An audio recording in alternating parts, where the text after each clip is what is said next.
희은 형제님이 거창하게 소개해 주셔서 감사합니다.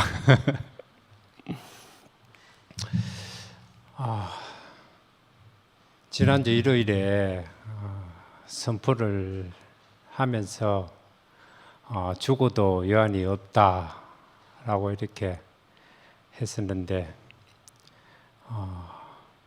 정말로 그런 마음이었고, 지금은 이제 덤으로 사는 그런 인생이 되었습니다. 그래서 오늘도 이렇게 조용한 시간을 이렇게 마련해 주셔서 너무 감사합니다. 오늘은 조금 심도 있는 이제 이야기를 한번 해볼까 합니다.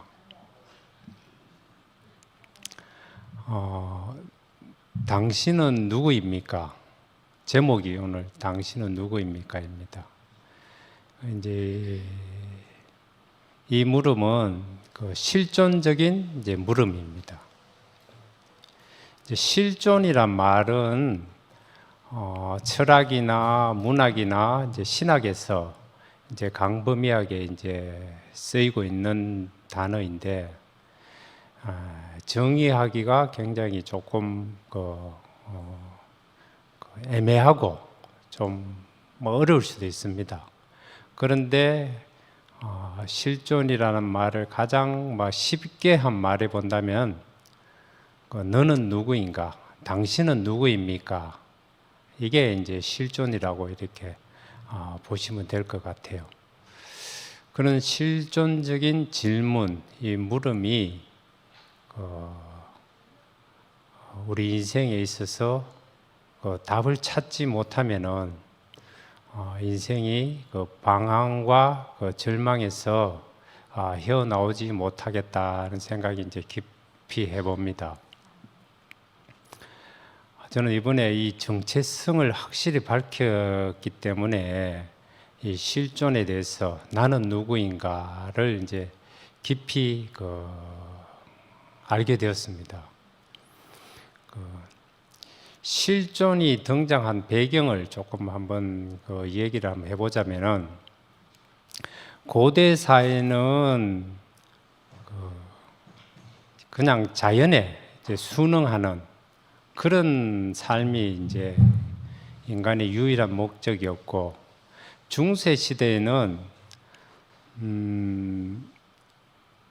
인간과 자연과 이 우주 질서가 신중심으로 이렇게 흘러가는 어떤 그런 시대였습니다. 그래서 인간의 의지나 도전이나 이런 것은 이제 기피 대상이 되었던 거죠. 그러다 근대에 이제 이르러서 문해부흥이 일어나고 산업혁명이 일어나고 기계 문명이 발달하면서 인간 소외가 발생하고 인간 상실 시대가 된 거죠. 그러다가 이제 20세기에 1차 세계대전, 2차 세계대전, 그 다음에 원자폭탄으로 인해서 성실히 일하고 있던 청년들이나 또 하나님을 아주 잘 믿는 이런 신앙인들도 많이 죽었죠. 그래서 전쟁으로 인한 죽음과 이 불안 때문에 신이 이제 상실된 거죠. 신이 인간을 구원하지 못하는 그런 시대가 되었고, 이성과 과학이 이렇게 황폐화되어 버린 그런 이제 시대가 되면서 인간은 어떤 존재인가 하는 본래적인 자기, 진정한 나는 도대체 누구인가, 정체성, 주체성, 이런 문제가 대두되면서 이제 실존주의가 이제 나오게 된 거죠. 그래서 철학에서 정통적인 입장이 본질이 실존에 앞선다라고 이렇게 정통적인 입장이었었는데, 이제 실존주의가 나오면서 샤르트르가 실존이 본질에 앞선다. 이렇게 이제 실존의 중요성을 이제 얘기를 했습니다. 그리고 키에르케고르가 실존의 3단계를 말했습니다.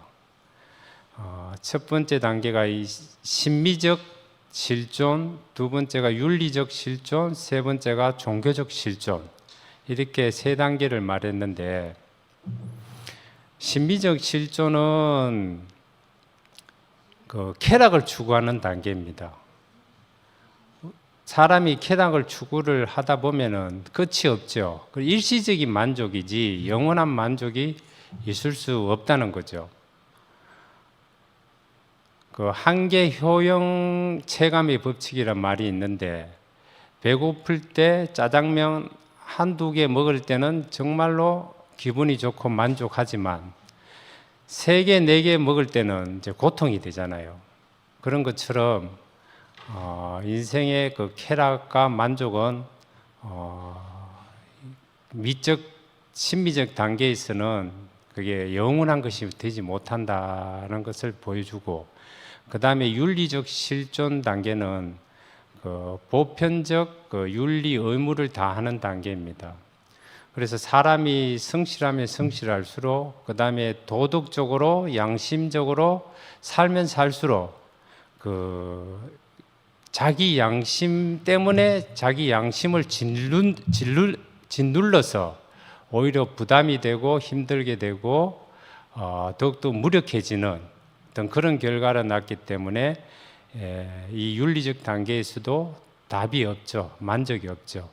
그래서 키에르케고르는 마지막 단계, 종교적 단계를 얘기를 했는데, 사람은 절망 자체이기 때문에 신만이 희망을 부여해 줄 수 있다고 이렇게 생각하고 신 앞에 단독자로 서야 된다라고 이렇게 말했습니다. 자, 보이지 않는 신 앞에 단독자로 선다고 해가지고 만족이 되겠습니까? 그거는 종교죠, 종교죠. 그러니 다른 대안이 없으니까 신을 찾아야 된다, 신 앞에 단독자로 서야 된다, 이렇게 마지막 인간 실존의 결론을 그렇게 내고 있습니다. 이런 것을 보면서 실존이 얼마나 중요한가를 이렇게 알 수가 있습니다. 저는 이번에 이 실존, 나의 정체성을 확실히 이렇게 밝혀보게 되었어요. 제가 몇 번 얘기를 했지만은 바닥에 떨어져 보니까 어쩔 수 없이 이래도 안 되고 저래도 안 되고 이러지도 못하고 저러지도 못하는 그런 상황에서 바닥에 떨어졌는데, 그 바닥에 가보니까 그 바닥 사람이 있더라고요. 그 바닥 사람이 그 바닥 예수였던 거죠. 그러니까 이 바닥 사람을 보니까 이 사람도 나와 똑같이 버림받은 사람이었고, 무시와 멸시와 천대를 받는 사람이었고, 손가락질을 받는 사람이었더라고. 보니까 네가 하나님의 아들이거든 내려와 보라, 그러면 내가 믿겠다 하는 이런 송사 앞에 예수는 나는 사람이다 이렇게 말할 수밖에 없는 그 사람을 제가 만나고 나니까 그 사람이 십자가에 못 박혀서 내려오지 못한 사람이었구나, 그 사람 안에 내가 있었구나, 그 예수 안에 있는 나가 나구나, 이게 나의 정체성이었고 나의 근원이었습니다. 이 근원이 생명의 근원이었습니다. 이 근원을 못 찾고 있을 때는 인생이 정말로 방황 그 자체였고 절망 그 자체였고 죽음, 불안 그 자체였습니다. 실존이 나오게 된 가장 큰 배경은 죽음 때문이거든요. 죽음이 있기 때문에 인간은 어떤 존재인가라고 이렇게 이제 묻게 되는 거죠. 이병철 회장이 죽기 한 달 전에 그 가톨릭 신부에게 24가지 질문을 보냈는데 그 중에 몇 개를 소개하자면 신의 존재를 어떻게 증명할 수 있는가? 신은 왜 존재해서 나타나지 않는가? 그 다음에 하나님은 인간을 사랑하셨다면 왜 고통과 불행과 죽음을 주셨는가?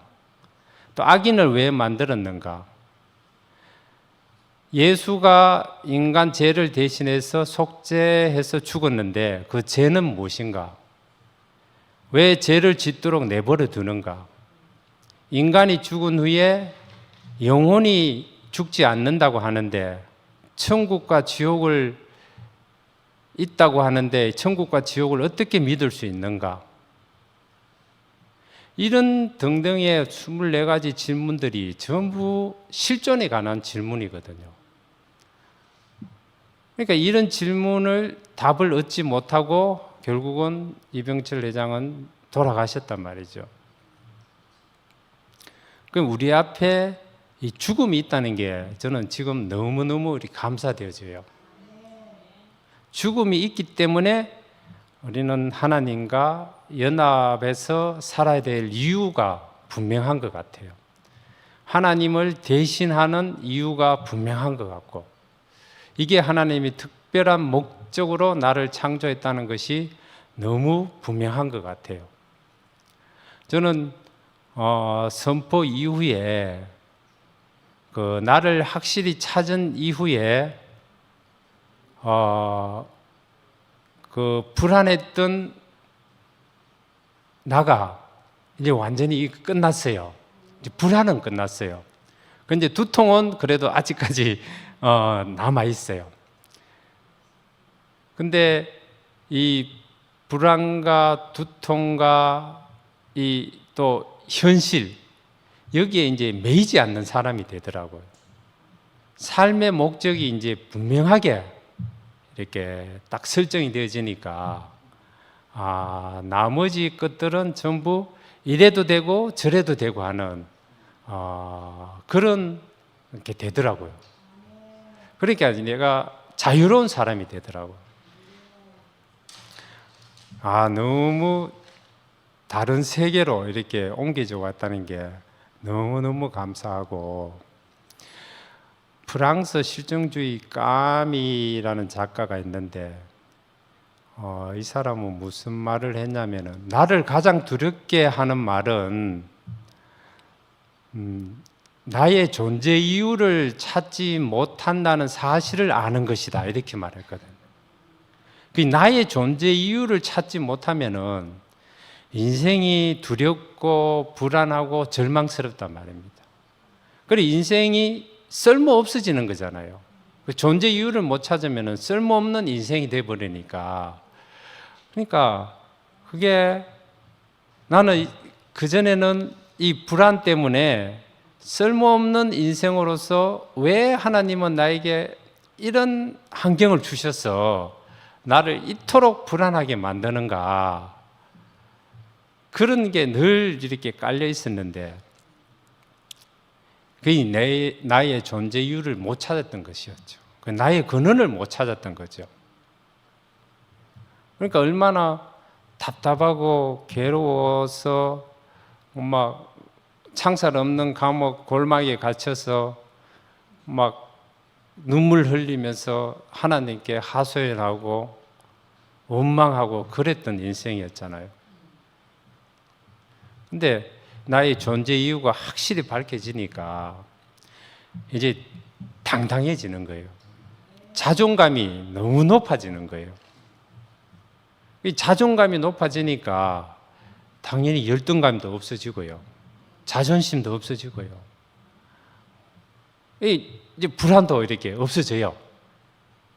또 어거스틴이 고백록 1장 2절에서 뭐라고 또 얘기를 했냐면은 나를 하나님을 향하도록 창조하셨기에 내가 하나님 안에 안식하기까지 늘 불안하고 잡잡합니다 라고 이렇게 고백을 했어요. 그러니까 그런 대신학자임에도 불구하고 천재 신학자임에도 불구하고 늘 하나님과 하나가 안 되고 연합이 안 되니까 하나님 안에 안식하기까지 늘 불안하고 잡잡하다는 거잖아. 그러니까 이 불안은 이제 근원적인 불안이잖아. 우리가 하나님과 연합하지 못하면, 하나님을 대신하지 못하면 늘 근원적인 불안을 다 가질 수밖에 없겠더라고.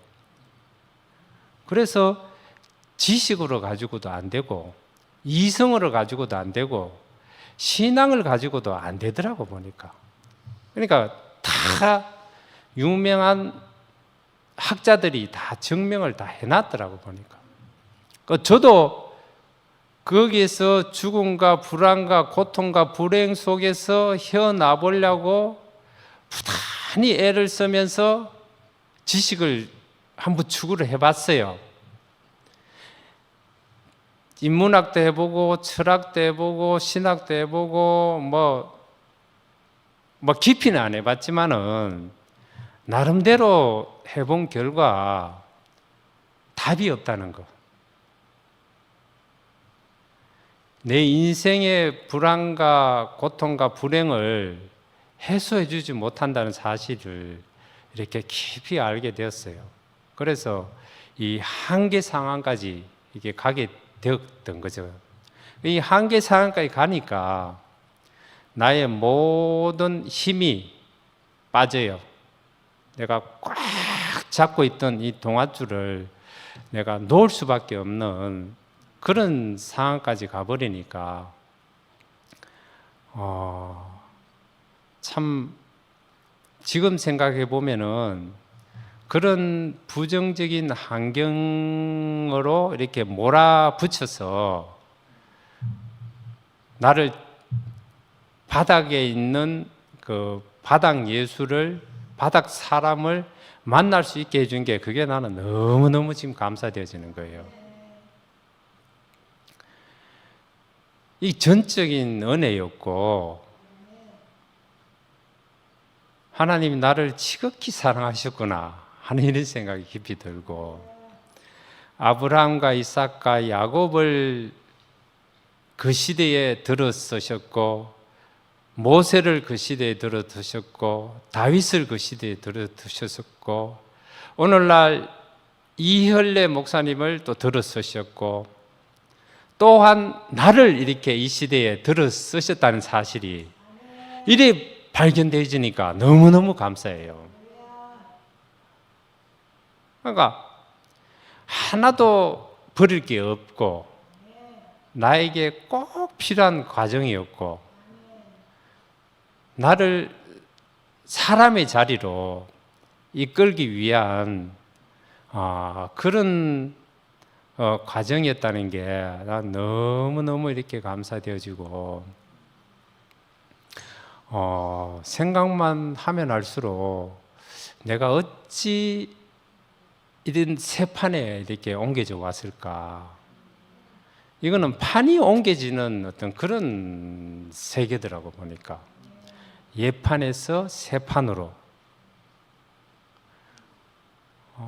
십자가에 못 박혀서 내려올 수 있었는데 안 내려오고 죽은 예수, 또 부활한 예수.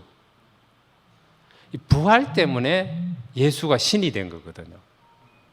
이 신 예수 안에서는 누가 그 안에서 인류가 포함되겠어요? 그건 나 자신도 포함이 안 되고. 그런데 그 내려오지 못하고 죽은 예수 안에서는 누구나 다 포함될 수 있는 자리.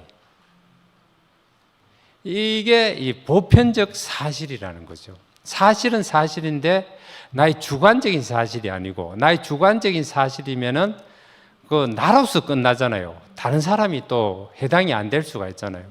그런데 보편적 사실은 전 인류가 다 사실로 인정하는 게 보편적 사실이잖아요. 물에 빠지면 죽는다. 물이 위에서 아래로 떨어진다.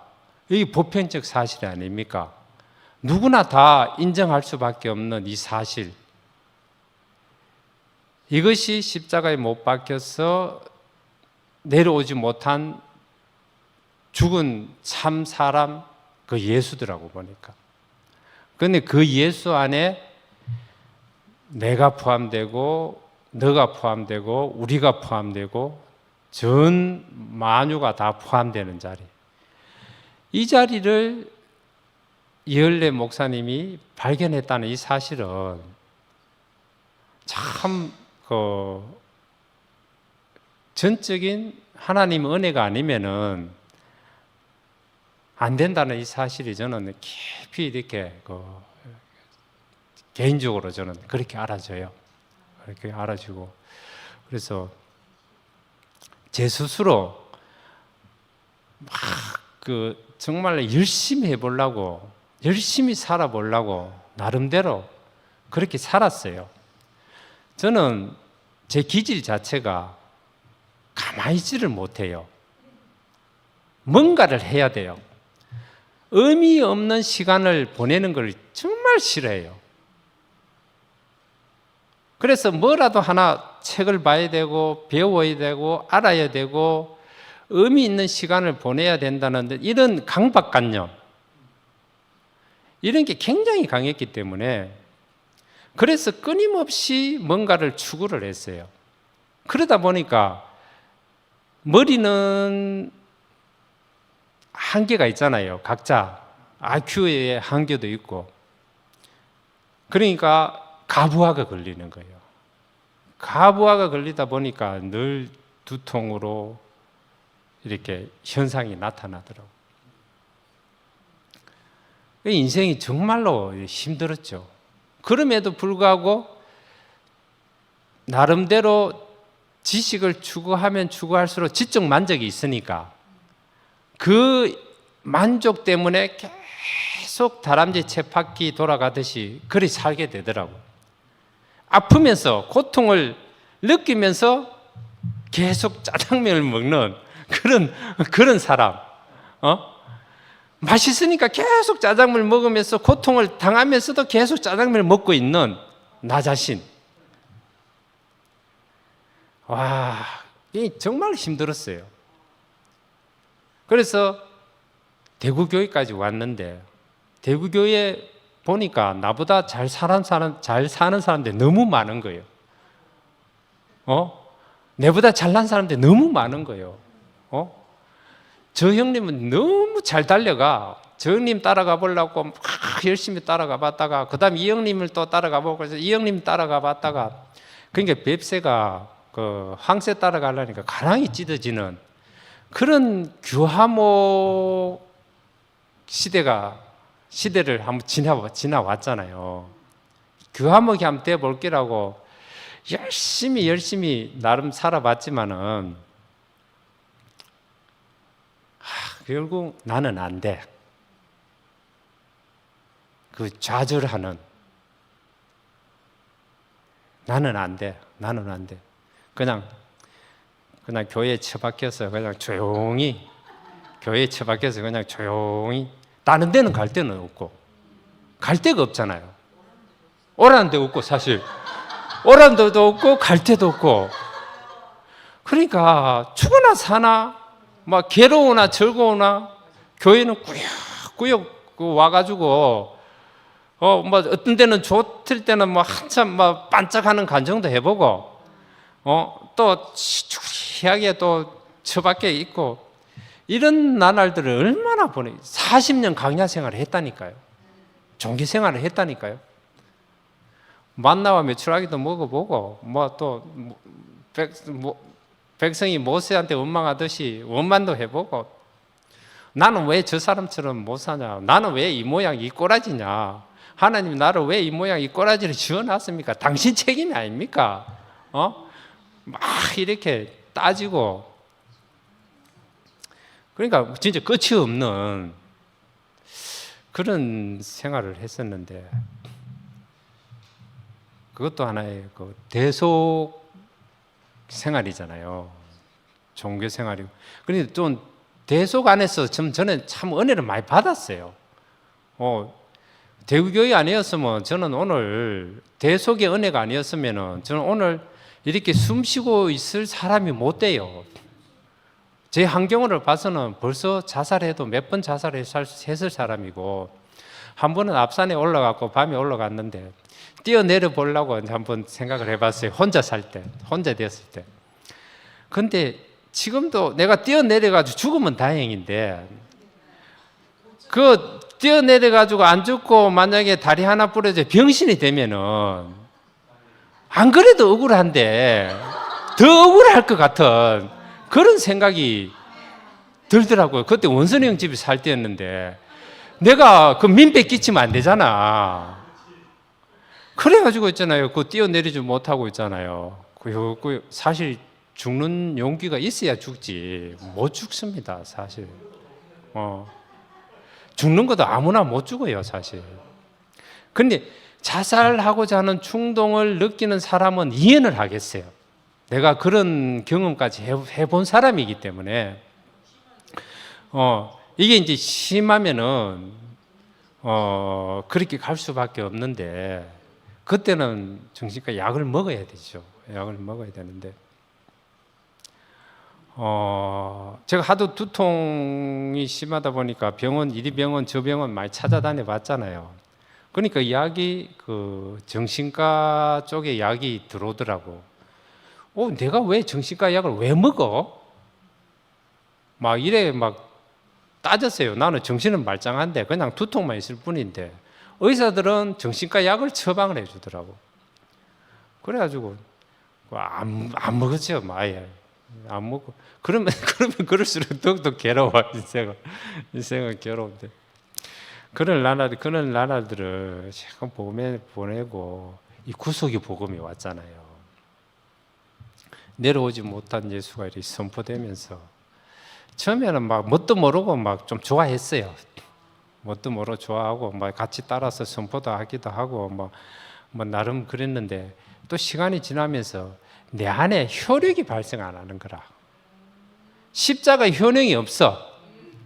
효능을 내놔 봐라. 너희들은 행복하다고 저래 선포하는데 뭔가 있기는 있는 것 같은데 나한테는 적용이 안 된다. 그래 뒷전 안에서 멀끔히 쳐다보면서 나는 절대로 배우가 안 되겠다. 나는 관객으로 이제 평생 살고 절대 간증하지 않을 거다. 나는 절대 내 속내를 이제 절대 안 드러내고 그냥 뒷전에서 가만히 나는 이제 지키만 보고 간만만 하고 이래 살 거다. 이래 생각을 하고 이제 지냈죠. 그런데 인생이 괴로운 걸 어떻게 합니까? 답답하고. 그러니까 처절한 몸부림을 쳤던 거죠. 같이 사는 마누라는 몰라요. 내가 늘 겉으로는 멀쩡하잖아요. 그러니까 자기는 두통도 없고 자기는 불안도 없대요. 왜 불안하냐고, 왜 두통을 일으키냐고. 근데 나는 늘 두통과 불안 속에 막 처절한 몸부림을 치고 있는데 누구한테 하소연 하겠어요? 직장에 가서 인정을 받겠어요? 교회에 와서 인정을 받아요? 교회에 와서 나의 존재감이 없잖아요. 그러니까 가정에 가서라도 좀 편안하게 좀 쉬어야 되는데 가정에 가서 마누라는 끊임없이 잔소리하죠. 마누라 역할은 잔소리하는 게 역할일 것 같아. 그러니까 어디 가서 내가 쉴 데가 없잖아요. 그러니까 사면초가가 이게 바로 사면초가더라고. 그러니까 너무너무 한때는 이혼하자고 그런 시절도 있었어요. 그런 시절도 있었는데 목사님한테가 상담도 하기도 하고, 그러니까 목사님이 하시는 말이, 야, 사면초가다, 야, 기야, 사면초가다, 야. 쓰레기통 있으면은 우리 자매 보고는 쓰레기통 있으면 그거 냈다 버려라. 기를 그거 냈다 버려라. 그런 말을 이렇게 들었었는데, 정말 있잖아요. 인생이 실존, 너는 누구인가? 당신은 누구입니까? 나는 누구인가? 이 전체성을 여기에 대한 답을 못 찾으면요, 인생은 정말 끊임없는 방황과 절망과 고통 속에 살 수밖에 없다는 사실이 이번에 분명히 알게 됐어요.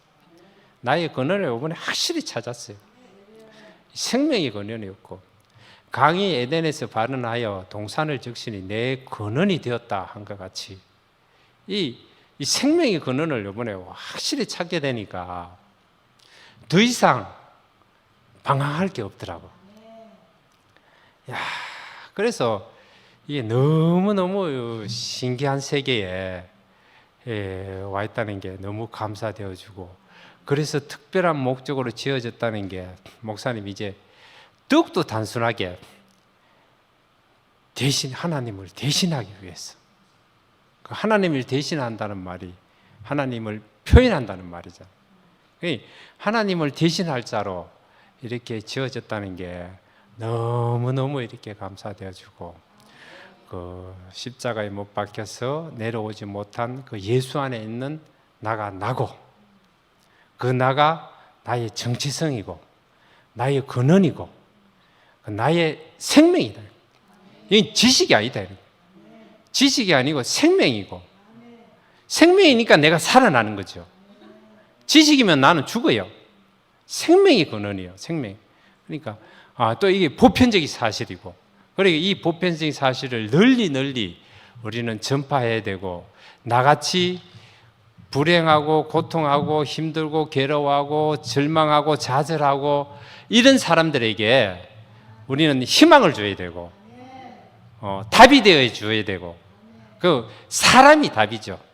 바닥 사람, 내려오지 못한 그 사람 예수가 우리 인생의 해답이라는 사실이 너무너무 감사되고, 이거 나도 이제 답을 알고 인생은 답으로 사는 인생으로 이렇게 불러주셔서 너무너무 감사되어지고, 위치 회복으로 구속된 자리로 회복해 주셔서 너무 감사하고, 우리의 구속의 주님을 영원히 찬양합니다.